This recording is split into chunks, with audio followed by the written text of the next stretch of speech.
যখন মানুষ আমাদের সত্যকে অস্বীকার করতে থাকেন আর মানুষের মিথ্যে কথাগুলিকে গ্রহণ করেন, তাও আবার অত্যন্ত সহজে, তখন আমাদের খুব দুঃখ হয়, বড়ই ক্রোধ হয় মানুষের এই মানসিকতা নিয়ে। কিন্তু এটা জানা অত্যন্ত গুরুত্বপূর্ণ যে এমন কেন হয়। কারণটা কি আপনারই কি কোনো দোষ রয়েছে? কখনোই নয়। কারণ হলো এটা যে এই যে সত্য, এই সত্যের মূল্য অত্যন্ত অধিক, এতটাই অধিক যে অনেক সময় অনেক ধনী ব্যক্তিও এর মূল্য মেটাতে পারেন না। সেখানেই যদি মিথ্যের কথা বলি, তাহলে এর মূল্য অত্যন্ত কম। অত্যন্ত সহজে এই মিথ্যে সবার মধ্যে বিক্রি হয়। সত্যি বলতে এটা ভাবা আপনার কর্ম নয় যে লোকে কেন আপনাকে বুঝতেই পারেন না, আপনার সত্য কেন বুঝতে পারেন না। আপনার কর্ম হলো আপনার সত্যের সাথে দাঁড়িয়ে থাকা, সেই সত্যের সাথে চলতে থাকা। কারণ সত্য তার কাছেই আসবে যে সত্যকে খুঁজে নিতে চায়। নয়তো বেশিরভাগ মানুষ মিথ্যেকে নিয়েই প্রসন্ন রয়েছেন। আপনি সত্যের সাথে কর্মের পথে অগ্রসর হতে থাকুন। সত্য বেশি দিন লুকোনো থাকে না। সংসারের সম্মুখে এটা অবশ্যই একদিন আসবে, কিন্তু তখনও সেটা মানুষের ওপর সে বিশ্বাস করবে কি করবে না। আপনি কর্ম করতে থাকুন আর আমার সাথে ভালোবেসে বলুন, রাধা রাধা। জীবনে যখনই আমরা এমন কোনো পথে চলতে চাই যা মূলত কাঁটায় ভরা ছোট পাথর থাকে, যা বিঁধে যেতে পারে, তখন আমরা কি করি? আমরা পাদুকা ব্যবহার করি আর তারপরে আমরা খুব সরলভাবে সেই পথে অগ্রসর হতে পারি। কিন্তু যদি পাদুকা আর পায়ের মাঝে কোনো ছোট পাথরও এসে ফেঁসে যায়, তখন কিন্তু আমরা খুব কোমল পথও পার করতে পারবো না। কিছু বুঝলেন আপনারা? এর সারমর্ম হলো এটাই যে আমরা বাইরের যুদ্ধ জয় করতে পারি, সেখানে সফল হতে পারি, কিন্তু তার থেকেও অনেক বেশি গুরুত্বপূর্ণ আর অনেক বেশি কঠিন অন্তরের যুদ্ধ হয়। অন্তরের সমস্যাগুলি হয় লোভ, মোহ, ক্রোধ, লালসা, ভয়। যদি এইগুলি আপনার মধ্যে থাকে, তাহলে আপনি সংসারের যে কোনো স্তরে পৌঁছতে পারেন, অনেক বড় বড় যুদ্ধ জয় করতে পারেন, কিন্তু আপনি সন্তুষ্টি পাবেন না। তাই সর্বপ্রথম নিজেকে শুধরে নিন, তারপরে এই সংসারকে জয় করুন। তবে তার আগে আমার সাথে ভালোবেসে বলুন, রাধা রাধা। কখনো কখনো আমরা কোনো কাজ আরম্ভ করার বিষয়ে ভাবি, তারপর আরো ভাবি, তারপর আরো ভাবি আর ভাবতেই থাকি। দেখুন, এটা কোনো অন্যায় নয় যে আমরা কোনো কাজ আরম্ভ করার পূর্বে তার বিষয়ে ভাবনা চিন্তা করছি, সেটা বোঝার চেষ্টা করছি, ঠিক আছে। কিন্তু সম্পূর্ণ সময় এই চিন্তায় ব্যর্থ করা উচিত নয়। যদি আপনি বেশি সময় লাগিয়ে ফেলেন, তাহলে সময় আপনার ওপর অবশ্যই রুষ্ট হবে। আর কেনই বা হবে না? আপনি সময় নষ্ট করছেন, আর সেটা উচিত নয়। দেখুন, নিশ্চিতভাবে ভাবনা চিন্তা করুন, বিবেচনা করুন, পূর্ণরূপে করুন, কিন্তু এটাও মনে রাখবেন যে উচিত সময়ের মধ্যে আপনাকে কর্ম আরম্ভ করতেই হবে। যদি ভাবতেই থাকেন, তাহলে কর্ম আরম্ভ করতে পারবেন না। আর এই সময় অত্যন্ত বলশালী। যদি একে সম্মান করেন, তাহলে তা আপনার সাথে থাকবে, আর যদি না করেন, তাহলে থাকবে না। আসুন সময়কে সম্মান করুন আর আমার সাথে ভালোবেসে বলুন, রাধা রাধা। আপনি কখনো ভেবে দেখেছেন কি সেই জিনিস যা আপনাকে সামনে এগোতে বাধা দিচ্ছে? ধরুন আপনি কোনো পথ দিয়ে যাচ্ছেন, পা মুচকে গেলে তা আপনাকে সামনে এগোতে বাধা দেয়। সেইভাবেই জীবনে ক্ষুদ্র চিন্তা আপনাকে সামনে এগোতে বাধা দেয়। দেখুন, যদি কোনো চাক থাকে যার মধ্যে ফাটল রয়েছে, তা আপনাকে ভালো মাটির পাত্র বানাতে দেবে না। ঠিক সেইভাবেই কাউকে ঈর্ষা করলে তা আপনাকে মহান হতে দেবে না। আমি উচ্চস্তরীয় আরো নিচুতে রয়েছে, এই ভাবনা কখনোই আপনাকে উচ্চ স্তরে পৌঁছতে দেবে না। মন থেকে সকল বিকার, ঈর্ষা, মোহ, লোভ, লালসা এই সব ত্যাগ করুন, চিন্তা ভাবনাকে বড় করে তুলুন, ধন্যাত্মক বোধ জাগিয়ে তুলুন, আর সম্পূর্ণ সমর্পিত হয়ে কর্ম করুন। মহানুভবতা আর সাফল্য এই দুই আপনার পদানত হয়ে থাকবে। তাহলে আসুন আর আমার সাথে ভালোবেসে বলুন, রাধা রাধা। খুব বড় একটা প্রশ্ন করতে চলেছি, এই সংসারের সব থেকে বেশি সুখী কে? এবার কেউ বলবে সেই ব্যক্তি যিনি সব থেকে বেশি ধনী, যার কাছে সব থেকে বেশি ধন আছে, আভূষণ আছে, স্বর্ণ আছে। কেউ বলবেন কোনো রাজ্যের রাজা, কারণ তিনি শাসন করতে পারেন, তার আদেশ ছাড়া কোনো কাজ সম্ভব নয়, ইত্যাদি ইত্যাদি। এর উত্তর যদি আমি দিই, তাহলে এটুকুই বলবো, সংসারের সব থেকে সুখী ব্যক্তি হলেন তিনি যিনি সন্তুষ্ট। তার কাছে সন্তোষরূপী ধন আছে, যা তাকে সুখী রাখে। এবার এই সন্তুষ্টি সেটা কিভাবে আসে জীবনে? এটা আসে ধৈর্যের কারণে। ধৈর্যের এই অনুভূতি অত্যন্ত শক্তিশালী। এই ধৈর্যই কিন্তু আমাদের ধরিত্রীকে ধরিত্রী মাতা করে তোলে, কারণ ধরিত্রী মাতা ধারণ করেন, সহ্য করেন, ধৈর্য ধরেন এবং নিজের কর্ম করতে থাকেন। সেটা ধৈর্যই ছিল মাতা সীতার মধ্যে, যা রাবণের অন্ত করে দিল। এই ধৈর্যের কারণেই নারায়ণ কুর্ম অবতার ধারণ করেছিলেন, বড় একটা পর্বতকে পৃষ্ঠে ধারণ করেছিলেন এবং সমুদ্র মন্থনকে সম্ভব করেছিলেন। সেই জন্য সর্বপ্রথম মনের মধ্যে ধৈর্যকে নিয়ে আসুন। এই ধৈর্যই আপনাকে সন্তুষ্টির পথে নিয়ে যাবে, আর এই সন্তুষ্টি আপনাকে লোভ, মোহ এবং লালসার পথ থেকে দূরে নিয়ে সুখের পথে নিয়ে যাবে। আর তখন এই মন প্রসন্ন হয়ে বলবে, রাধা রাধা। এই সংসারে এমন কখনোই হবে না যে আপনি কিছু একটা করলেন কিন্তু তার মূল্য আপনাকে দিতেই হলো না। যে কোনো কাজের জন্য, যে কোনো কর্মের জন্য আপনাকে মূল্য দিতেই হবে। প্রকৃতিও আমাদের এটাই শেখায়। আকাশে দেখুন সূর্যকে, প্রত্যেকদিন আমাদের প্রকাশ প্রদান করেন। এনাকে সূর্য নারায়ণ বলা হয়। ইনি কি মূল্য প্রদান করেন? নিজে জ্বলতে থাকেন। ধরিত্রী মাতা, এই ভূমি, ইনি কি মূল্য প্রদান করেন? প্রহার সহ্য করেন। আমরা এই ধরিত্রীতে প্রহার করে মাটি খুঁড়ে তাতে বীজ বপন করি, তবেই আমরা অন্ন লাভ করি, তবেই ফসল পাই।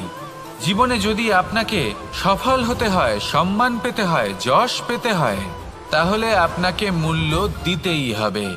যদি আপনি সাফল্য লাভ করতে চান, তাহলে দিন রাত আপনাকে ত্যাগ করতে হবে, যেখানে সমগ্র সংসার সন্তোষ অনুভব করছে, আর আপনাকে করতে হচ্ছে পরিশ্রম। যদি আপনি সম্মান প্রাপ্ত করতে চান, তাহলে আপনাকে সেই সুখ ত্যাগ করতে হবে যা সবার কাছে রয়েছে। যদি আপনি যশ লাভ করতে চান, তাহলে নিজের অন্তরকে মেরে ফেলা আপনাকে শিখতে হবে, তবেই আপনি যশ লাভ করবেন। জীবনে শুধুমাত্র ধন মূল্যবান নয়, কিন্তু এই যে মূল্যের কথা আমি বলছি, সেটা যদি আপনি দিতে পারেন, তাহলে নিশ্চিত রূপে এটা আপনাকে আরো মূল্যবান করে তুলবে, নিশ্চিত রূপে গড়ে তুলবে। তাহলে এটাই করুন আর আমার সাথে ভালোবেসে বলুন, রাধা রাধা। असतो मा सद्गमय, तमसो मा ज्योतिर्गमय, মৃত্যুর্মা মৃতঙ্গময়। জ্ঞান সেটাই যা অসত্য থেকে সত্যের পথে চালিত করে। প্রকাশ সেটাই যা অন্ধকার থেকে আলোর পথে নিয়ে আসে। জীবন সেটাই যা মৃত্যু থেকে অমরত্বের পথে নিয়ে যায়। এবার এই তিনটে, জ্ঞান, জীবন এবং প্রকাশ, একই রকম। শূন্য থেকে এর উৎপত্তি হয় এবং আস্তে আস্তে আপনার জীবনে বিস্তার লাভ করে। এবার আমরা এটাই ভাবি যে কেমন করে এই তিনটিকে আগলে রাখা যায়। এর উত্তর হলো, এদের আগলে রাখার প্রয়োজনই নেই, ভাগ করে দিতে হবে। কোনো বৃক্ষকেই দেখে নিন, একটি বৃক্ষ অনেক বছর ধরে বেঁচে থাকে। কেন? কারণ সে ভাগ করে দিতে জানে। সে নিজের বীজ ছড়িয়ে দেয়, এই ধরিত্রীতে দেয়। সেই বীজ যা অঙ্কুরিত হয়ে এক নতুন বৃক্ষকে জন্ম দেয়। শুধু ছড়িয়ে দিয়ে একটি বৃক্ষ জীবন দান করতে পারে। যদি কোনো ব্যক্তি জ্ঞান ছড়াতে শিখে যান, যদি প্রকাশ আলোর কিরণ ছড়িয়ে দিতে শিখে যায়, কোনো ব্যক্তি তার জীবনের সুখ ছড়িয়ে দিতে শিখে যান, তাহলে তিনি মৃত্যুর পরও মৃত হন না। এই ভাগ করে দেওয়ার সুখটাই কিছুটা আলাদা। এই সুখ অনুভব করুন আর আমার সাথে ভালোবেসে বলুন, রাধা রাধা। এই সংসারের সব থেকে বড় যুদ্ধ কোনটা? দেব-অসুরের যুদ্ধ যা অনেক বছর ধরে চলেছিল, নাকি রাম রাবণের যুদ্ধ, নাকি মহাভারত? না, সংসারের সব থেকে বড় যুদ্ধ হলো সেইটা যা নিজের সাথে লড়া হয়, নিজের মনের সাথে লড়া হয়, নিজের অন্তরের সাথে লড়া হয়। এটাই সব থেকে বড় যুদ্ধ। এবার নিজেই দেখুন আপনার সব থেকে বড় শত্রুকে। আপনার স্বার্থ, আপনার কামনাগুলি, আপনার অহংকারগুলি, যা আপনাকেই নষ্ট করে দেয়। যদি এদের ওপর আপনি বিজয় লাভ করতে পারেন, তাহলে ধরে নিন এই সংসারে সবার ওপরে আপনি বিজয় লাভ করতে পারবেন। এই সংসারে কেউ আপনাকে পরাজিত করতে পারবে না। কিন্তু তার জন্য প্রয়োজন অনুভূতির। অনুভূতি ভালোবাসার, অনুভূতি অনুপ্রেরণার। যে ব্যক্তি ভালোবাসতে পারেন এবং প্রেরণা দিতে পারেন, তিনি চিরকাল জয়লাভ করতে পারেন। নিজের কাছে ভালোবাসার এক অস্ত্র রাখুন আর প্রেরণার এক ঢাল। জীবনে কেউ আপনাকে পরাজিত করতে পারবে না। আসুন আর আমার সাথে ভালোবেসে বলুন, রাধা রাধা। মানুষ চিরকাল বড় মানুষ হয়ে উঠতে চায়, সবসময় সেই নিয়ে কল্পনা করে। কিন্তু প্রশ্ন হলো এটাই যে মানুষ বড় কখন হতে পারে? যখন সে ধনী হয়ে ওঠে, নাকি যখন তার কাছে সম্মান থাকে, নাকি যখন রূপবান হয় বা অধিক শক্তিশালী হয়? মানুষ বড় মানুষ তখনই হতে পারে যখন বিপদের সময় সে অন্য কোনো মানুষের পাশে এসে দাঁড়ায়। তাই সর্বপ্রথম এইটা শিখুন। হয়তো এই জন্যই হনুমান শ্রীরামের কাছে এতটা বড়, আর হয়তো এই জন্যই বলরাম দাদা আমার কাছে এত বড়। যদি আপনিও জীবনে বড় হয়ে উঠতে চান, তাহলে কারোর সাথে তার দুঃখের সময়, তার সংকটের সময় তাকে সঙ্গ দিন আর পাশে এসে দাঁড়ান। এই মন প্রসন্ন হয়ে বলবে, রাধা রাধা। জীবনে সবথেকে বেশি গুরুত্বপূর্ণ বস্তু কি? বাড়ি, বাহন, সোনা, ধন? যদি আমি সত্যি বলি, তাহলে জীবনে সবথেকে বেশি গুরুত্বপূর্ণ বস্তু কোনো বস্তুই নয়। যদি কিছু গুরুত্বপূর্ণ থাকে, তাহলে তা হলো অনুভূতি, করুণা, মিত্রতা, মাতৃত্ব, বাৎসল্য, আর সবথেকে বেশি গুরুত্বপূর্ণ ভালোবাসা। নিজেদের এই জীবনে যদি আপনি শুধুমাত্র বস্তুর খেলাতে মেতে থাকেন, তাহলে জীবনে আনন্দ কখনোই থাকবে না। নিজের এই জীবনকে অনুভূতির পীঠস্থান বানিয়ে তুলুন। এই মন প্রসন্ন হয়ে বলবে, রাধা রাধা। যখনই কোনো ঘূর্ণিঝড় আসে, কোনো প্রলয়ে আসে, তখন দেখবেন তা কত বৃহৎ প্রভাব ফেলে, কত বড় বিনাশ ঘটায়, বিধ্বংস সৃষ্টি করে। যখন বন্যা আসে, তখন কত গভীর প্রভাব ফেলে, কত সর্বনাশ ঘটায়। নদীর পাড়ও ভেঙে বয়ে নিয়ে যায়।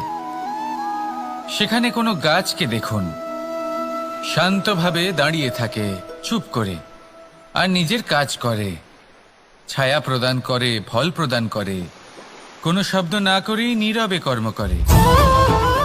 যদি নদীর কথা বলি, নদী যখন বয়ে চলে, খেতে জল প্রদান করে, বনস্পতিদের প্রাণ প্রদান করে, আমাদের পানীয় জল দেয়। এত মহান কাজ করে কোনো শব্দ না করে, নীরবতার সাথে। এ হলো এক শিক্ষা যে এই সংসারে যারাই মহান কর্ম করেন, তারাই নীরব থেকে সেই কর্ম করতে থাকেন। কারণ ওনারা জানেন যে গুরুত্বপূর্ণ প্রচার নয়, বরং কর্ম। আর যারা রুদ্রের সাথে থাকেন, কোলাহল করেন, তারা শুধুমাত্র ধ্বংসই করেন। এবার আপনি মৌন থেকে শুধুমাত্র কর্ম করে মহান হতে চান, নাকি রুদ্রের সাথে থেকে বিধ্বংস ঘটাতে চান? সিদ্ধান্ত আপনারই।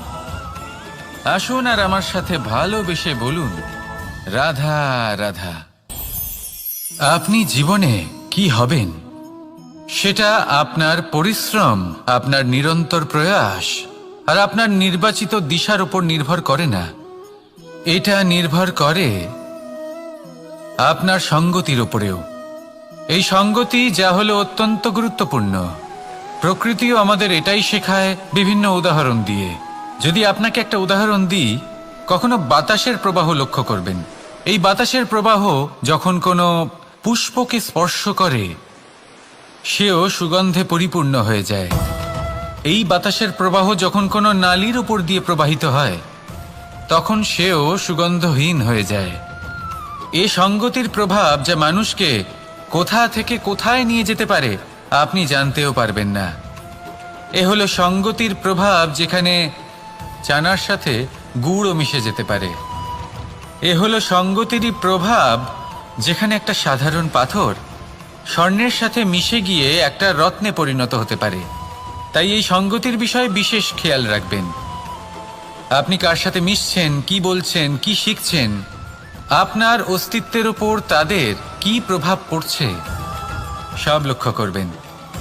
আর আমার সাথে ভালোবেসে বলবেন, রাধা রাধা। যখন আমরা জীবনে কোনো লক্ষ্যের দিকে অগ্রসর হই, তখন অনেক সংখ্যক লোক আমাদের পরামর্শ দেন যে আপনি এটা করুন, আপনার সেটা করা উচিত, আপনার ওই আদর্শ ব্যক্তিরই মতো ওই পথেই চলা উচিত। আমাদের ভালো লাগে, আমরা তা অনুসরণ করতে থাকি, কারণ সেই পথে 1 বা 10 জন মানুষ চলে নিজের লক্ষ্য প্রাপ্ত করে ফেলেছেন। এবার সেই লোকেরা সেই পথে চলে নিজের লক্ষ্য প্রাপ্ত করেছেন, তার মানে কি এটাই যে আমাদেরও লক্ষ্য প্রাপ্তি হয়ে যাবে? কোনো মানে নেই। আমি আপনার কাছে একটা সহজ প্রশ্ন রাখছি, সেই আদর্শ ব্যক্তি কি আপনি? আপনি নন। সেই ব্যক্তি হলেন অন্য কেউ, যার নিজস্ব ভাবনা রয়েছে, নিজের বিচারধারা আছে, নিজের কর্ম আছে, নিজের অভিজ্ঞতা আছে, নিজের গুণ, নিজের অপগুণ আছে, তাদের নিজেদের একটা যাত্রা আছে, নিজের লক্ষ্য আছে। তিনি আপনি নন। যদি কথা বলি আপনার বিষয়ে, আপনার বিষয়ে সব থেকে বেশি কে জানে? আপনার যাত্রা, আপনার লক্ষ্যের বিষয়, আপনার ভাবনা চিন্তা, আপনার বিচারধারা, আপনার কর্মের বিষয়, আপনার কামনার বিষয়, আপনার অভিজ্ঞতার বিষয়, এই সব বিষয়ে সব থেকে বেশি যদি কেউ জানে, তিনি হলেন স্বয়ং আপনি। তাই নিজের জীবনে কোনো পথ নির্বাচন করবেন আর কিভাবে সামনে এগোবেন, এই নির্বাচনও শ্রেষ্ঠ হবে যদি সেটা আপনি নিজেই করেন। আপনি আপনার জীবনকে নিরীক্ষণ করুন, বুঝুন, আর নিজের লক্ষ্য গিয়ে প্রাপ্ত করে ফেলুন। সমাজের সামনে এমন একটা উদাহরণ আপনি প্রস্তুত করুন যাতে ভিড় আপনার পথে চলতে তৎপর হয়ে ওঠে। আসুন আর আমার সাথে ভালোবেসে বলুন, রাধা রাধা। সংকট, সমস্যা, বিপদ, এগুলো তো সকলের জীবনেই আসে। অনেক সময় এমন হয় যে মানুষের জীবনে যখন এমন কোনো বিপদ আসে, তখন সে ভয়ভীত হয়ে পড়ে, চিন্তিত হয়ে পড়ে, নিরাশ হয়ে যায়। কিন্তু আমি আপনাকে একটা সত্যি কথা বলি, যে আমাদের ব্যক্তিত্বের বিকাশের জন্য, আমাদের নিজেদের লক্ষ্যে পৌঁছে দেবার জন্য এই সংকট, এই সমস্যা, এগুলো অত্যন্ত গুরুত্বপূর্ণ। আর এর উদাহরণ আমি নয়, বরং প্রকৃতি স্বয়ং দেবে। আপনি নিজেই ধরিত্রী মাতাকে দেখে নিন। ধরিত্রী মাতা সূর্যের তাপ সহ্য করেন কেন? যাতে পৃথিবীতে যে জল রয়েছে তা বাষ্পে পরিণত হয়ে ওপরে উঠে মেঘ হয়, আর পৃথিবীতে বর্ষা হয়ে ফিরতে পারে, নতুন জীবন দান করে। আর অন্যদিকে পাতা ঝরার মরশুমে কোনো বৃক্ষকে দেখুন, পাতা ঝরার মরশুমে সমস্ত পাতা ঝরে যায়, তারপরে সেই গাছে নবনির্মাণ হয়, নতুন পাতা জন্মায়, সেই গাছ আবার ভরে ওঠে, সবুজে সবুজ হয়ে ওঠে। সেইভাবেই আপনার জীবনেও সংকট এবং সমস্যা এগুলো তো আসতেই থাকবে, কিন্তু আপনার এগুলিকে ভয় পেলে চলবে না, পিছু হটলে চলবে না, নিরাশ হলে চলবে না, বরং দৃঢ়তার সাথে, সাহসের সাথে তার সম্মুখীন হতে হবে। যদি আপনি এটা করতে শিখে যান, তাহলে আপনি দেখবেন যে এই সমস্যা, এই সংকট, এই বিপদ আপনাকে শক্তি প্রদান করবে। আসুন আমার সাথে ভালোবেসে বলুন, রাধা রাধা। প্রকাশ কার মধ্যে থাকে? সূর্য। শীতলতা কার মধ্যে থাকে? চন্দ্রমার মধ্যে। এবার যদি সূর্যের মধ্যে প্রকাশ না থাকে কি হবে? অন্ধকার। যদি চন্দ্রমার মধ্যে শীতলতা না থাকে তাহলে কি হবে? মহা অন্ধকার।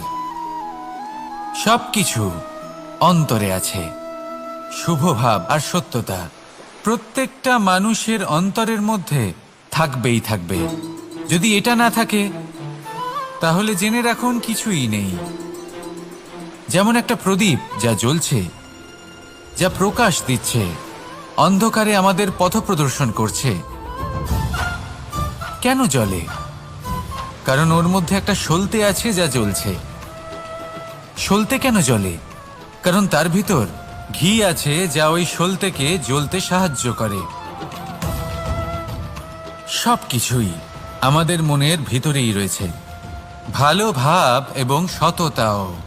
এই নিয়েই কর্ম করতে থাকুন আর জীবনের সামনে এগোতে থাকুন। সমস্ত জীবন আলোকিত হয়ে উঠবে। আসুন আর আমার সাথে ভালোবেসে বলুন, রাধা রাধা।